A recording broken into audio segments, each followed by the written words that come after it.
عادل صاحب، آپ سے یہ جاننا چاہ رہی ہوں کہ نئے چیف جسٹس کی تعیناتی آج آپ کو لگتا ہے کہ خصوصی کمیٹی نام فائنل کر لے گی کیونکہ وقت بھی کم ہے اور مقابلہ سخت ہے؟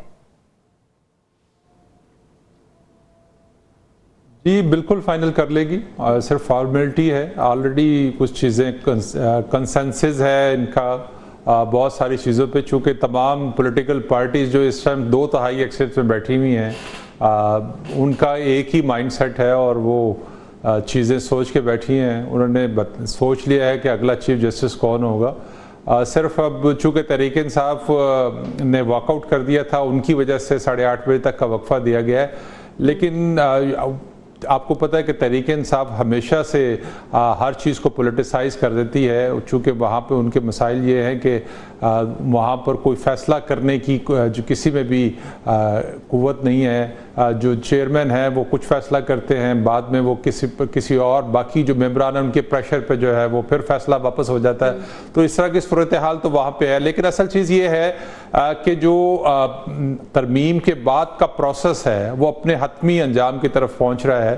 چیف جسٹس آف پاکستان جو ہے اس میں جو سب سے امپورٹنٹ چیز ہے وہ یہ ہے کہ سینیرٹی کو مد نظر رکھتے ہوئے تو فیصلہ نہیں ہونا۔ یقینی طور پہ اگر سینیرٹی کو رکھ کے فیصلہ ہونا ہوتا تو پھر یہ ساری جو دوڑ لگی ہوئی تھی، جو پوری رات اور پورا دل لگا کر یہ ترمیم منظور کی گئی، اب دیکھتے ہیں کہ وہ کس طرح سے اس کو ایڈجسٹمنٹ کرتے ہیں۔ دوسری جو چیز ہے وہ یہ ہے کہ چیف جسٹس ایک انتظامی عہدہ رہ گیا ہے صرف سپریم کورٹ آف پاکستان میں۔ اصل چیز جو ہے وہ جو ہے آئینی جو بینچ بننا ہے، اس میں جو ججز کی سلیکشن ہے وہ سب سے امپورٹنٹ ہے، لیکن چونکہ ابھی پہلا مرحلہ ہے اس میں چیف جسٹس کا تقرر ہو جائے گا تو پھر اگلے سٹیپ کے اوپر جو ہے وہ آئینی بینچ کی تقرری ہوگی۔ جو ابھی سینیرٹی، اگر ہم سینیرٹی دیکھیں کہ اگر بینچ میں سینیرٹی کے اصول کو مد نظر رکھنا ہے تو پھر ان میں سے نمبر 3 جو ہے وہ فیورٹ ہو سکتے ہیں جو جماعتیں بیٹھی ہوئی ہیں۔ اس وقت 9 ممبر جو ہے وہ کمیٹی میں موجود ہیں، جبکہ 2/3 اکثریت کے لیے 8 ممبرز کی ضرورت ہے۔ تحریک انصاف اس ٹھیک ہے، یعنی تحریک انصاف کا ہونا نہ ہونا اس سے فرق نہیں پڑے گا، پھر بھی کہا یہ جا رہا ہے کہ ان کو منانے کی کوشش کی جائے گی۔ افتخار صاحب، آپ کو کیا لگتا ہے کہ آج یہ جو فارمیلٹی ہے یہ ہو جائے گی، آج چیف جسٹس فائنل ہو جائیں گے؟ اور جس طرح سے عادل بات کر رہے تھے کہ امپورٹنٹ یہ بھی ہے کہ آئینی بینچ میں بھی کون کون شامل ہوگا؟ دیکھیں، جو آرٹیکل 175A کے اندر جو امینڈمنٹ ہوئی ہے اس میں تو لازم ہے کہ آج رات 12 بجے سے پہلے چیف جسٹس ڈیسائیڈ ہوں گے، تو اس میں تو کوئی دو رائے ہے نہیں کہ آج ہی ڈیسائیڈ ہوں گے، اور اس میں طریقہ کار بھی واضح ہے۔ ایک تو جو میجورٹی ہے 9 بندوں کی ان کے پاس فی الحال ہے، جو تحریک انصاف کو بلانے کی بات ہے، آبویسلی وہ بار بار گورنمنٹ یہ بات کر رہی ہے کہ کیونکہ وہ چاہتے ہیں کہ کنسنسس ڈیولپ ہو اور ایک ڈیموکریٹک پروسیس کے ذریعے یہ سارا کام ہو، اس لیے ان کو بلایا جائے گا۔ لیکن اس میں انٹرسٹنگ بات ایک اور بھی ہے کہ اگر کمیٹی رات کو 8:30 بجے ملتی ہے اور اگلے 2 ججز نے انکار بھی کر دیا تو اس کا طریقہ کار بھی واضح ہے کہ پھر جو ہے وہ سینیورٹی لسٹ پہ جو ہے وہ جائے گا۔ جو امینڈمنٹ ہوئی اس میں یہ طریقہ بتایا گیا ہے کہ اگر پہلے جج انکار کرتے ہیں، دوسرے بھی انکار کرتے ہیں جن کو نامینیٹ کیا جائے، تو پھر سینیریورٹی کی کنٹینیویشن میں جو ہے وہ جائے گا، تو اس میں پھر 2 نام جو ہے وہ بچ جاتے ہیں، کیونکہ اس کا بھی امکان ہے۔ اس میں پھر جسٹس یحییٰ آفریدی اور ان کے بعد پھر جسٹس امین الدین جو ہے ان کا نام جو ہے وہ آ رہا ہے کہ اگر ایسی سچویشن بنتی ہے، کیونکہ سپریم کورٹ کے اندر کی جو سچویشن ہے وہ اس میں بھی کوئی ایسا جو ہے کوئی کلیئرٹی ایسا نہیں ہے کہ چیزیں اتنی سموتھ جو ہے وہ نظر آئے گی۔ لیکن افتخار صاحب، یہ سچویشن بنتی بھی آپ کو لگ رہی ہے؟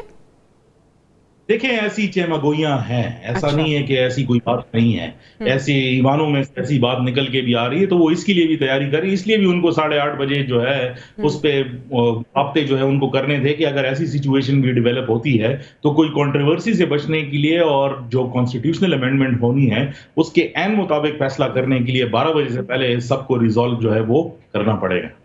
زنیرہ، آپ کو کیا لگتا ہے کہ یہ جو کنفیوژن ہے وہ کریٹ ہوگی یا پھر ڈیسائیڈڈ جو 3 نام ہیں انہی میں سے ایک فائنل ہو جائے گا؟ ویل کچھ بھی ایکسپیکٹ کرنا چاہیے میرے خیال میں، بیکاز یہ ایک سچویشن اگر یہ کہا جائے کہ یہ بالکل نئی ہے ایون فار دا ججز تو یہ غلط نہیں ہوگا. ان کے لیے بھی یہ ایک ہو سکتا ہے، ان کے مائنڈ میں بھی ایک کویسچن ہو کہ اگر سینئر موسٹ کے بعد جو سیکنڈ سینئر موسٹ ہے اور تھرڈ سینئر موسٹ ہے، اگر تھرڈ کی چوائس ہو جائے تو کیا پھر باقی کے جو دو ہیں جو کہ ویسے سینئر ہیں would they like to continue under that person جو اصل میں ان سے جونیئر ہے اور اب وہ ان کا چیف جسٹس بن گیا ہے. یہ بگر کویسچنز ہیں. کافی لوگ اس کو جو فوج کا ٹریڈیشن ہے اس سے کمپیئر کر رہے ہیں، اس سے کمپیریزن بنتا نہیں ہے، بیکاز فوج کا جو ایک ادارہ ہے اس میں کچھ ٹریڈیشنز ہیں اور وہ اس ٹریڈیشنز کو بڑا اسٹرکٹلی کوڈ کے طور پہ فالو کرتے ہیں. بٹ جوڈیشری میں ایسا نظام آج تک آیا نہیں تھا کہ ایسی بات کسی کو سوچنی پڑے. اور دوسری چیز یہ کہ سول بیوروکریسی میں اور اسٹیبلشمنٹ میں بڑا فرق ہے، the way they think and approach things, اس میں بہت فرق ہے.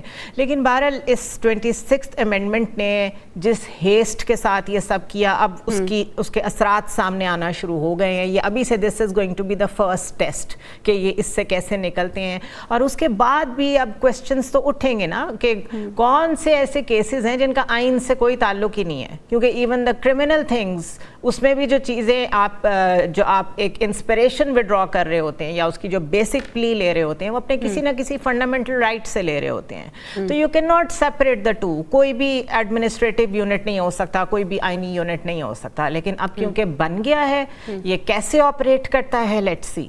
عادل صاحب، یہی سوال آپ کی جانب لے کے آنا چاہوں گی کہ جس طرح سے زنیرہ نے بڑا امپورٹنٹ پوائنٹ جو ہے اس کو ریز کیا ہے کہ کس طرح سے اب یہ آپریٹ کیا جائے گا، یہ ایک بڑا سوال ہے کیونکہ پہلی دفعہ ایسا ہونے جا رہا ہے کہ سینیورٹی کی بیس پہ چیف جسٹس کی سلیکشن نہیں ہونی جا رہی. اور رانا ثناء اللہ نے کہا ہے کہ یہ جو خیال ہے یہ عدلیہ نے خود پیش کیا ہے.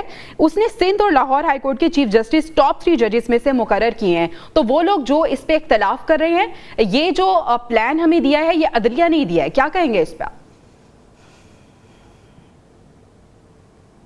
دیکھیں، رانا ثناء اللہ نے جو بات کی ہے وہ بالکل ٹھیک کی ہے. ایک کمیٹی بنائی گئی تھی جسٹس منصور علی شاہ کی قیادت میں، جس نے اپنی سفارشات پیش کی تھی کہ ججز جو ہائی کورٹس ہیں اس میں ججز کی جو تقرری ہے وہ کس کا پروسیس کیا ہوگا.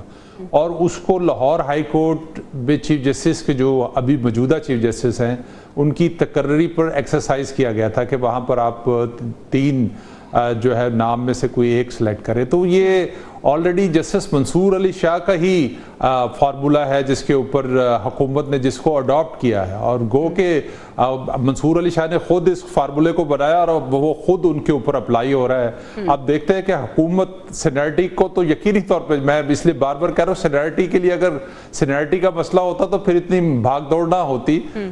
اب ان 3 ججز میں سے حکومت نے جو جج سلیکٹ کرنا ہے چیف جسٹس کے لیے، اس کے وہ صرف انتظامی معاملات دیکھے گا. اس کے اختیارات اب وہ نہیں ہے، نہ وہ 184(3) کے تحت کوئی نوٹس لے سکتا ہے کسی چیز کو، نہ کسی آئینی معاملات میں مداخلت کر سکتا ہے. آج جسٹس قاضی فائز عیسیٰ نے جو مخصوص نشستوں کے حوالے سے تھا اس میں اپنا ایک اختلافی نوٹ جاری کیا اور انہوں نے اس میں جو 8 ممبر کا جج جو بینچ تھا اس کے اوپر شدید اعتراض کیا. اور اس میں انہوں نے کہا کہ ان 8 ججز نے آئین کو ری رائٹ کیا ہے، آرٹیکل 51 اور 106 کو ری رائٹ کیا ہے انہوں نے. تو یہ پرابلم ہماری عدلیہ کے اندر تو ہم دیکھ رہے تھے کہ کافی عرصے سے چلی جا رہی. جوڈیشل ایکٹیویزم جو ہے وہ اس وجہ سے ہو گیا تھا کہ سینئر جج یہ کنسیڈر کر لیتا تھا کہ چونکہ میں نے چیف جسٹس بننا ہے تو اس لیے فیصلے جو ہیں وہ اپنی مرضی سے عدلیہ جو ہے وہ کرنے لگی تھی. اور لیکن